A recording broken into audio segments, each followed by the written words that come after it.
Retomando nosso conteúdo, agora nós vamos falar sobre o filo molusca. Eu sou o professor Marcos Bancilon, da matéria de Biologia 2. O nosso capítulo será o capítulo 16. A série é o primeiro ano único do Colégio Alternativa e a aula é a aula 14. Bom, e falando sobre esse grupo inicialmente, nós temos que entender que a palavra molusca, né, do filo molusca, vem do latim e vem de moles, que significa mole, né?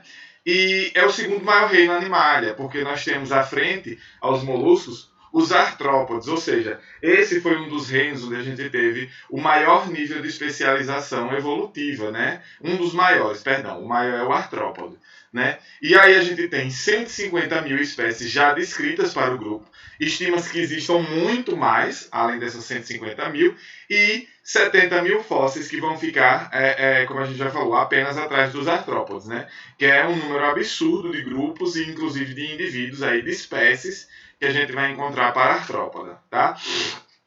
No molusco a gente vai perceber que existem animais que possuem um corpo macio, né? Essa consistência macia, onde esse corpo ele vai possuir uma estrutura que vai segregar uma concha, vai produzir uma concha. E essa concha ela realiza uma função mais ou menos parecida com a do exoesqueleto, lá que a gente vai encontrar nos artrópodes, tá? Essa concha, né, que vai ser produzida a partir de substâncias que vão ser emitidas pelo manto, né, ela tem uma consistência calcária e geralmente ela é feita de carbonato de cálcio, associado a algumas outras proteínas, que esses indivíduos também acabam por produzir, e que, na verdade, essas proteínas, elas acabam, né,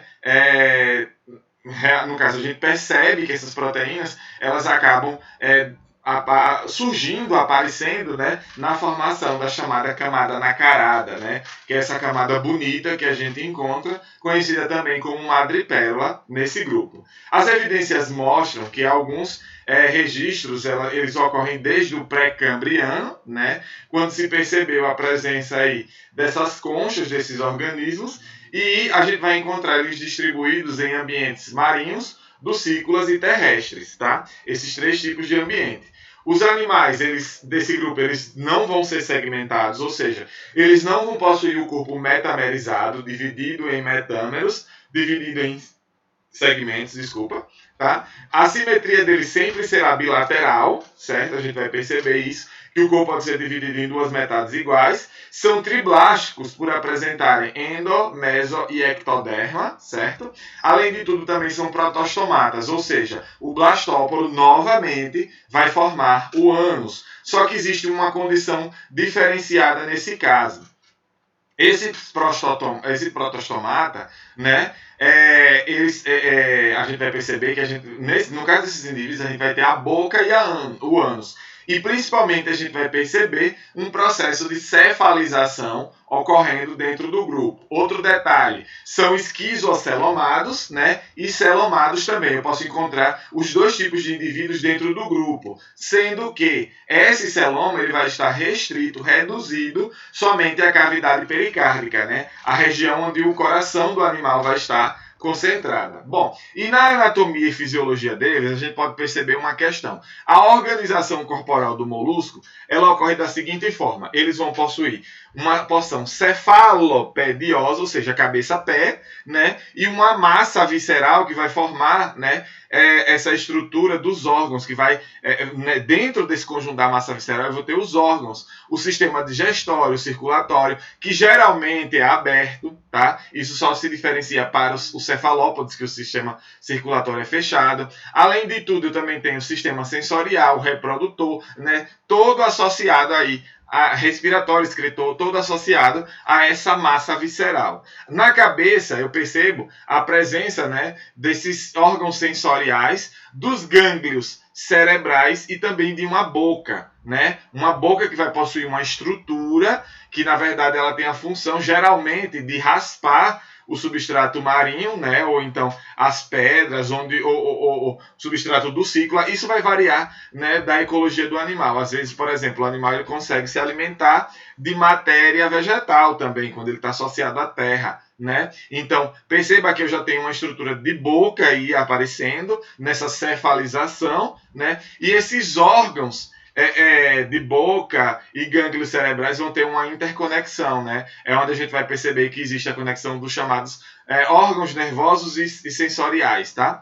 O pé, ele é uma estrutura musculosa, né? E ele vai funcionar como um órgão locomotor. Às vezes, em alguns casos, o pé desses grupos, desses animais, como é o caso dos bivalva, né? Ele tem funções específicas, como, por exemplo, ele pode funcionar como um órgão cavador, né? Onde o molusco ele vai cavar para poder enterrar a concha cada vez mais profundamente, né? Os bivalvos têm uma diferença com relação aos demais, né? Cada grupo aí tem as suas particularidades, na verdade, tá? Essas características não se apresentam como gerais, como a gente já falou, né? Elas vão ser características próprias. A gente vai encontrar elas dentro de todos os grupos, mas qual é a questão? Existe uma grande especialização, né, devido aos aspectos evolutivos aí presentes dentro desse grupo, tá? Outra questão, todos eles vão possuir essa concha, né? A concha ela pode ser uma concha externa ou uma concha interna, isso vai variar, e ela vai ser constituída de carbonato de cálcio, que é CaCO3. Vai possuir também 3 camadas principais que a gente está vendo aí, ó, que é a camada nacarada, né, que ela geralmente é lisa e brilhante, é onde a gente vai encontrar madrepérola incrustada, né? Para quem não sabe o que é madrepérola, é aquela estrutura da concha que tem um brilho furta-cor, né? Parece que várias cores estão ali associadas nessa camada. A gente chama de opalescência, né? Que você encontra uma variação de cores bem interessantes aí a essa concha. Além da camada nacarada, nós também encontramos a chamada camada do perióstraco, né? Que a gente vai encontrar nessa camada mais profunda do perióstraco aí, né? Perdão, mais profunda não, mais externa, né? Uma camada orgânica que vai proteger aí o calcário da concha, tá? E aí, nessa área em específico do perióstraco, nós encontramos a proteína chamada de conchiolina, né? E ela vai revestir esse perióstraco. E além disso, eu também tenho a camada prismática, que é, na verdade, um espelhamento que ocorre na camada nacarada, e aí a gente vai perceber a presença, né, da madrepérola. É como se as duas camadas juntas, né, já que a prismática possui os cristais, né? As duas camadas juntas vão ter aquele brilho bonito que a gente encontra no interior da concha. E, inclusive, a gente pode perceber esse brilho também interessante nas pérolas, né? Porque esse grupo tem organismos que vão formar essas pérolas. Na verdade, a pérola nada mais é do que um grânulo, alguma coisa que estava incomodando o molusco ali exatamente, e aí ele foi envolvido por essas camadas, né, para que aquilo pudesse não causar dano ao molusco, né? E aí o que é que vai acontecendo? Esses revestimentos que vão ocorrendo nesses grânulos lá na estrutura que está dentro da concha do molusco, né, que entrou acidentalmente, sei lá, uma pedra, um pedaço de alguma estrutura de algum outro animal que acabou entrando, né, ela vai isolar e vai formar essa pérola aí, né? E aí a gente vai perceber também o mesmo brilho que a gente encontra para a camada nacarada. Aqui a gente pode ver na imagem, né, o perióstraco, em seguida, logo aí a gente encontra a camada prismática e mais próxima ao tecido, né, as células secretoras de NACA, aí a gente encontra a célula nacarada, tá? Logo abaixo a gente tem uma estrutura do epitélio, né, ciliado, e ao meio a estrutura muscular. Então perceba que a camada nacarada ela vai estar mais próxima da estrutura da massa, né, visceral do animal, e o perióstraco vai ser mais externo, né? A camada prismática vai estar intermediando as duas. A gente também tem aí, né, cada estrutura associada a essa estrutura, no caso, a concha do molusco, tá? Bom, e na organização corporal, continuando ainda, eu tenho a cabeça e a região cefálica, né? Essa cabeça do animal, ela vai ser encontrada em quase todos os animais, são poucos os que não vão ter dentro do grupo. Acredito eu que só bivalva, escafópoda e monoplacófora não vai possuir essa cefalização. Os demais todos vão possuir, né? E a gente vai ver aí, ó, a boca geralmente vai ser ventral, vai estar voltada para o ventre, né? No caso dos cefalópodes, a gente encontra associado à boca deles os tentáculos. Só que, assim, todos os grupos, na verdade, apresentam esses tentáculos, mas eles vão estar dispostos de formas diferentes, tá? Para cada grupo. A gente vai perceber quando for estudar cada classe dentro de cada grupo. E aí os órgãos sensoriais estão presentes na cabeça, além também desse órgão raspador, que é protrátil, ou seja, ele vai para frente e para trás, né? Que é chamado de rádula. É como eu falei, a rádula é esse órgão que é cheio de dentes, né? E serve para raspar o substrato. Ele consegue retirar, né, substância, algas ou qualquer outro organismo que sirva de alimento para o molusco a partir da movimentação do dente, né? É como se fosse uma língua mesmo, né? Ela protrai e aí ela vai raspando o substrato. No interior dessa estrutura da rádula, eu tenho uma estrutura musculosa conhecida como odontóforo. E o odontóforo, ele vai sustentar os dentes da rádula, né? Inclusive, ele só consegue impeli-los para a frente e para trás por causa do auxílio dos músculos chamados de protratores e retratores da rádula, tá? Além de tudo, eu também tenho na boca a presença das glândulas salivares. Aqui está a estrutura, né, toda do molusco, olha lá, os dentes da rádula, o odontóforo, né? Aí na boca eu tenho também a glândula salivar, os músculos protratores e retratores, né? Perceba que eles vão agir em oposição, além do esôfago, né? E o saco da rádula, que serve para movimentar, né? Buscar trazer alimento para dentro dessa estrutura. Aí no molusco eu encontro um molusco completo, mostrando a estrutura aí da concha, os pulmões, a glândula salivar, o papo, né? A glândula de muco, que é importantíssimo no deslocamento, o duto deferente, o estômago, o nefrídeo, que é a excreção, a própria espermateca, que vai estar envolvida no processo de reprodução, o músculo retrator do tentáculo. Olha, aí nesse caso seria um gastrópode. Perceba que o tentáculo forma essa estrutura que vai apoiar, né, o ocelo. E é a partir desse ocelo que ele vai entender, vai perceber o mundo, né? Na verdade, a presença ou a ausência da luz, tá? Vamos lá, dando continuidade. E aí, a primeira estrutura que a gente fala dessa organização corporal é a massa ou saco visceral, né? Onde nessa estrutura da massa ou saco visceral tem o sistema nervoso, digestório, circulatório, respiratório, reprodutor e excretor. Então perceba que tudo vai estar associado a essa massa, né, visceral. E aí a gente percebe que a massa visceral, ela tem um revestimento. No caso, ela vai ser formada pela epiderme dorsal, e aí nessa estrutura da epiderme dorsal ela forma um manto protetor, né, que é chamado mesmo de manto, né, ou então pode ser chamado de pálio, certo? E esse pálio ele vai circundar o espaço entre o manto aí e a parede do corpo, a parede corporal, tá? Então perceba que ele tem uma estrutura que, inclusive, é nesse manto que a gente vai ter a liberação de substâncias que, ao entrar em contato com a água, vão, na verdade, enrijecer, né, e vão construindo a concha do animal. Ou seja, o pálio, o manto aí, é responsável pela produção das substâncias que irão originar a concha. Esse espaço também é chamado de cavidade do manto, né, ou cavidade palial, na qual a gente vai ter a desembocadura do ânus, que geralmente, no caso dos gastrópodes, esse ânus vai estar voltado para a parte posterior da cabeça, tá? O material, né, que sai pelo ânus, ele sai na parte posterior da cabeça. E também a gente encontra, né, nessa estrutura da cavidade do manto, ou cavidade palial, os poros excretores, também chamados de nefridióporos, né, para a liberação de excretas nitrogenadas.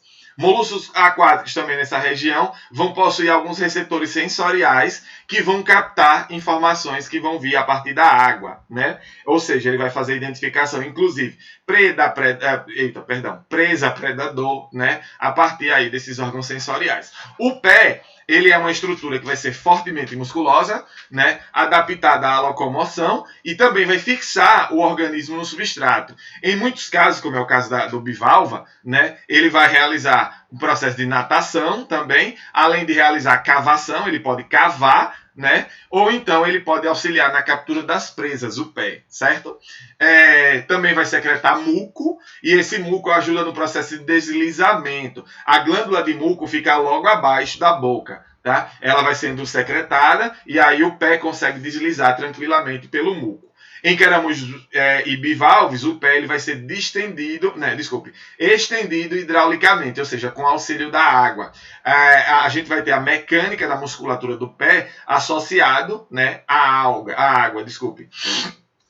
a partir da estrutura do corpo. E olha lá, a gente tem aqui a presença da cabeça, né, a concha, e em azul eu tenho a massa visceral. O pé está numa coloração diferenciada, ó. Olha aqui novamente, no bivalva tem o pé, parece uma língua, né, que está saindo para fora das duas válvulas, das conchas. A estrutura da cabeça, que não é muito desenvolvida no bivalva. Em azul todo aí eu tenho a massa visceral. E, claro, o delineamento, né, mais escuro é a concha, né, que revolve aí a estrutura da massa visceral. Na massa visceral tem uma musculatura toda que funciona também na abertura e no fechamento da concha desses bivalvos, tá? A gente vai ver quando falar sobre o grupo.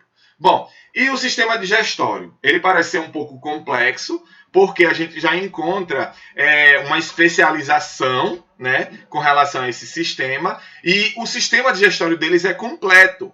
Ele vai possuir boca e vai possuir ânus. Então, eu vou ter alimentos que vão entrar e que vão ser processados pela estrutura gástrica e que vão ser eliminados, né, os restos, as excretas, uma parte delas vão ser eliminadas pelos ânus, a outra pelos nefridióporos. Nos bivalves, a rádula ela desaparece. Por quê? Porque esses animais são filtradores. Como assim, professor? Filtradores. Eles vão obter o alimento a partir da filtração realizada pelas brânquias, né? Eu tenho dois sifões, né? Eu tenho um sifão que é inalante, por onde a água entra, e um sifão que é exalante, por onde a água sai. E aí, quando essa água entra por dentro da concha do bivalva, né? Nas duas valvas, o que é que vai acontecer? Ela vai passar pelas lâminas, né, que são finas da brânquia lá, desses bivalves, eles são aquáticos, né? E o que vai acontecer? É ali que vai ficar aderido o alimento, né, em grande quantidade, o zooplâncton e o fitoplâncton, né? Além disso, esse sifão inalante e exalante, essa corrente que existe, também vai trazer o oxigênio que vai estar dissolvido na água e vai realizar troca gasosa por difusão. Então perceba como a estrutura da brânquia é importante no sistema digestório e, claro, no sistema respiratório. Ao longo do tubo também a gente vai perceber, né, do tubo gástrico, que ocorrem diversas especializações. Por exemplo, na boca, claro, cavidade bucal, esôfago que conduz para a região do estômago, e antes do estômago eu tenho glândulas, né, que vão funcionar, né, que vão assumir a função enzimática. E uma dessas glândulas é o hepatopâncreas, né, que lá no hepatopâncreas ele vai assumir a função tanto de fígado como de pâncreas, né? Além disso também é nessa estrutura que eu vou armazenar alguns nutrientes, como proteínas, na verdade aminoácidos, ácidos graxos, né? Alguns componentes, carboidratos que esses animais eles vão adquirir a partir, né, do processo de digestão, de aquisição de alimento.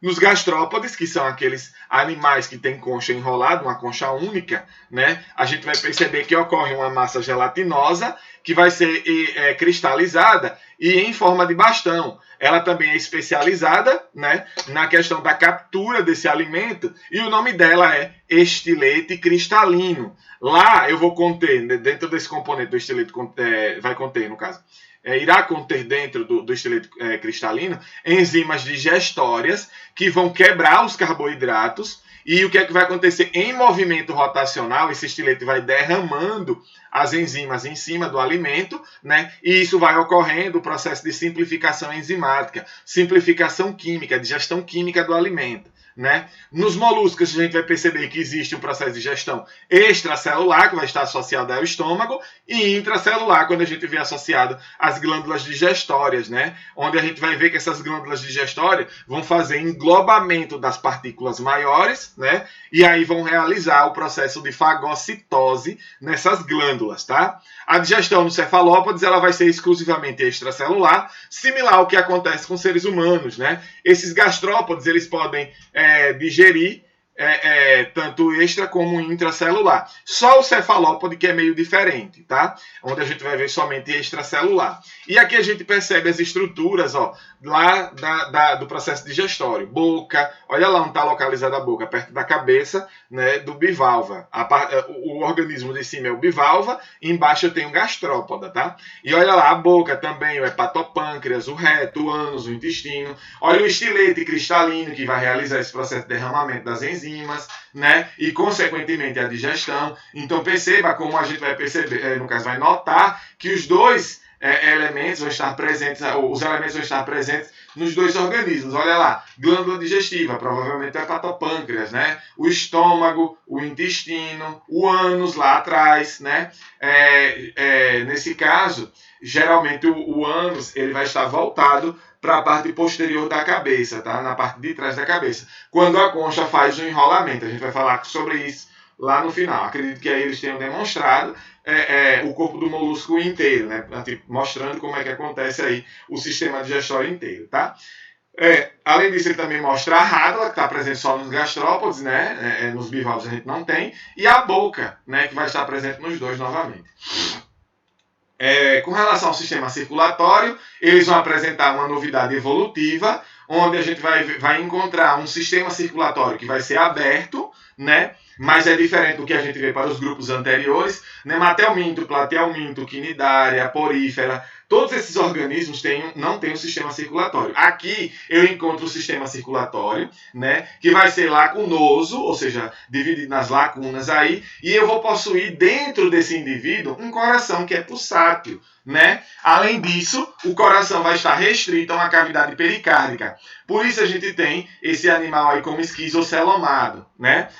São responsáveis pelo transporte de nutrientes e de oxigênio aí para todas as células do corpo. Então, o bombeamento ocorre a partir dessa estrutura do coração, né? E aí como é que vai acontecer? O sangue que vai ser oxigenado, assim como a gente vê para os pulmões, né? O ar entra, realiza as trocas gasosas, cai no sangue e aí vai ser distribuído por esse sistema, né, cardiovascular, com o batimento. O coração vai impulsionando esse sangue, né, a partir desses vasos, até que se chegue às lacunas, que são chamadas de hemocélices, né, e onde esses órgãos vão estar mergulhados aí. E aí, o que vai acontecer? O processo de troca gasosa em toda a estrutura do organismo, né? O sangue nem sempre vai circular dentro dos vasos. Isso vai desencadear uma queda na pressão. E isso também faz com que o sangue retorne lentamente para os vasos. Isso é uma consequência interessante, inclusive, porque a maioria dos organismos que vão possuir esse sistema circulatório aberto, como é o caso dos moluscos, eles costumam ser lentos, devido à questão dessas quedas de pressão, né? Professor, mas o polvo é tão rápido, a lula é tão rápida, então, porque o polvo e a lula fazem parte de um grupo específico dentro de molusca, que são os cefalópodes, onde o sistema circulatório já se apresenta como fechado. Cefalópode acaba se diferenciando também nesse ponto dos demais grupos. E aí uma questão, né? Como o sangue vai circular em um sistema todo fechado, o que é que vai acontecer? Basicamente, esses animais serão mais rápidos, né? Esse oxigênio vai ser transportado por pigmentos sanguíneos, como a gente vê também para o ser humano. Quando ele é vermelho, ele vai estar associado ao ferro e a gente dá o nome, claro, do pigmento de hemoglobina. Quando a gente percebe a coloração azul, ele é chamado de hemocianina, né? Olha aí, cianina vem do azul de ciano e ele, na verdade, é composto, ao invés do ferro, pelo cobre, tá? Veja que existem diferenças aí associadas a esses organismos, né? Aí na imagem a gente pode perceber como ocorre todo o processo do sistema circulatório, né? O coração bombeando, o sangue circulando, né? Ele colocou inclusive em destaque o azul e o vermelho como se fossem veias e artérias, né? Mas a gente percebe lá, que existe uma hemocela no pé, eu tenho a região do coração, que é a cavidade pericárdica, então perceba que está tudo muito bem divididinho, né? A artéria do manto, a hemocele do manto, né? O sifão inalante e exalante no bivalva. Então perceba que tudo aí, dentro do contexto desse sistema circulatório, vai se apresentar, né, muito bem organizado. E existe uma circulação toda associada a esse sistema, tá? O sistema respiratório excretor, né? A gente vai encontrar aí que a maioria vai apresentar respiração branquial, porque a maioria dos organismos são aquáticos, né? E a gente vai perceber a existência dos quitenídeos, que vão se distinguir aí da estrutura das brânquias, que são encontradas em artrópodes aquáticos, tá? Esses quitenídeos, eles vão ser a segmentação encontrada na brânquia, tá? Algumas espécies com pulmões, como é o caso de alguns gastrópodes terrestres, e outros ainda vão apresentar também a respiração cutânea no lugar da branquial e da pulmonar, né? Perceba uma questão interessante sobre esse grupo, é que Existem animais, como é o caso do Bionfalaria, né, que é aquele caramujo que vai causar, na verdade ele é portador do platelminto, causador do cistosoma. Ele não é, na verdade, aquático, apesar de viver na água. Desculpe, perdão. Ele é aquático, o hábito dele é aquático. Ele só não vai possuir respiração branquial. A respiração dele é pulmonar. Então, de período em período, ele sai de dentro da água, respira e retorna, tá? Então, ele fica nesse movimento de entrar e sair da água para respirar, certo? As brânquias dos moluscos, como a gente já falou, vão se localizar aí no manto, né? E vão ter cílios na superfície para auxiliar no processo de troca gasosa. Isso não acontece no cefalópode, tá? O sistema é diferenciado. A gente vai ver quando falar de cefalópode, tá? A excreção dos moluscos é realizada por um par de metanefrídeos, que são como se fossem nefrídeos lá do rim, né? E vão se abrir em um funil ciliado, conhecido como nefróstoma. A outra extremidade vai desembocar num poro que a gente conhece pelo nome de nefridióporo. É justamente esse nefridióporo que vai externar essas excretas aí. Olha lá, as excretas vão sair do sangue a partir da cavidade pericárdica, da cavidade do coração, e vão ser removidas pelo funil, pelo nefróstoma, como vocês estão vendo aí. Vão ser direcionadas para o nefridióporo para que seja eliminada para o meio externo. Tá? E olha lá como acontece, ó. Os nefrídeos vão liberar para o exterior os produtos da excreção, né, a partir do líquido pericárdico, e a urina final ela vai ser liberada da cavidade palial. Finalmente aí vai sair a partir dos nefridióporos, ou no caso dos bivalves, né, aquela corrente exalante, onde a gente encontra inalante que entra, exalante que sai, acabam por levar, né, esse material aí da excreção. A gente pode perceber aqui a presença de um bivalve, e olha lá, eu tenho um sifão inalante, por onde a água vai entrar, um sifão exalante, o manto, a estrutura dos poros branquiais, os quitenídeos, né, que vão auxiliar nesse processo de filtração, o manto, a cavidade pericárdica e toda a estrutura aí associada ao animal. Na figura de cima eu tenho ali, ó, o sistema circulatório, né, a presença do coração, a cavidade pericárdica, inclusive, e esse nefróstoma associado a essa cavidade, onde o nefróstoma ele vai se conectar ao nefridióporo, né, e ele vai funcionar como uma espécie de rim, que eles chamam de rim metanefridial, ou seja, meta, ele ainda não é uma estrutura especializada, ele não é uma estrutura como a nossa, né, bem especializada. Bom, e no sistema respiratório eu tenho aí, ó, pode ser pulmonar, como eu falei, gastrópoda, que é terrestre, branquial, na maioria dos aquáticos, e cutânea, em alguns moluscos aquáticos, a gente vai ver esse processo. Olha lá, pulmão, coração, perceba que o pulmão está destacado em azul, né? Eu também tenho o rim, o polo excretor, os gânglios viscerais, gânglios pedais, toda a estrutura nervosa também vai estar nessa imagem que vocês estão vendo aí, tá?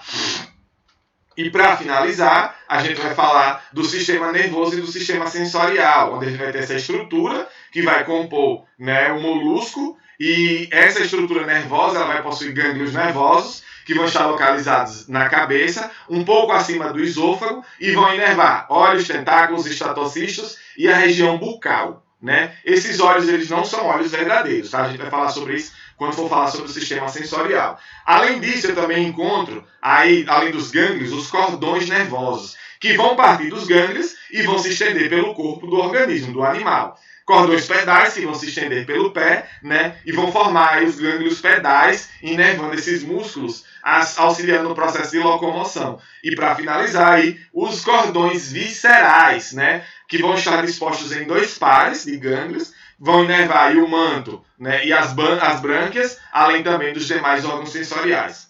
Para falar um pouquinho agora do órgão sensorial, do sistema sensorial, a gente vai perceber que eu tenho primeiramente os olhos, que vão estar localizados na cabeça, quando presentes aí, né, em alguns casos eles não vão estar presentes, como é o caso dos bivalves, o órgão de fotorrecepção, os cefalópodes, ele vai ser altamente desenvolvido. Esse órgão, ele serve no processo de diferenciação da luz, tá? Ocorre uma diferenciação na presença ou da ausência da luz. O molusco, ele sabe que o ambiente pode ter a presença ou a ausência da luz, né? Analisando aí a partir desses olhos. Já no caso do cefalópode, o olho consegue formar imagens verdadeiras, né? Ele tem essa formação dessas imagens, que isso é uma estrutura que a gente vai ver muito mais adiante, já nos artrópodes, tá? Os estatocistos, eles são um par de órgãos que vão estar associados ao equilíbrio, né? Ele tem um conjunto de cílios internos e grânulos calcários que, tocando esses cílios, né, vão orientar a questão da posição do molusco. Se ele está virado, se o corpo está voltado, né, para a gravidade, a região ventral está voltada para a gravidade, ou então a região dorsal está voltada para a gravidade. E isso ajuda nessa diferenciação, né, se está virado ou desvirado, tá? E por último, os osfrádios, né, que a gente vai encontrar aí essa mancha no epitélio sensorial, que vão detectar a quantidade de lama e areia presente na água. Em bivalves isso é muito importante, porque ele pode acabar controlando a entrada dessa água, né, e diminuindo a questão da intensidade da filtração, caso a água esteja muito cheia de lama e de areia. Também é usado, né, no processo de quimiorrecepção em outros moluscos, tá, pessoal? A gente vai entender o que esse ostrádio ele faz lá nos bivalves mais adiante, quando a gente perceber a importância dele, né, com relação à formação das pérolas, tá? Bom, eu finalizei por aqui e a gente se encontra na próxima aula, beleza? Até mais!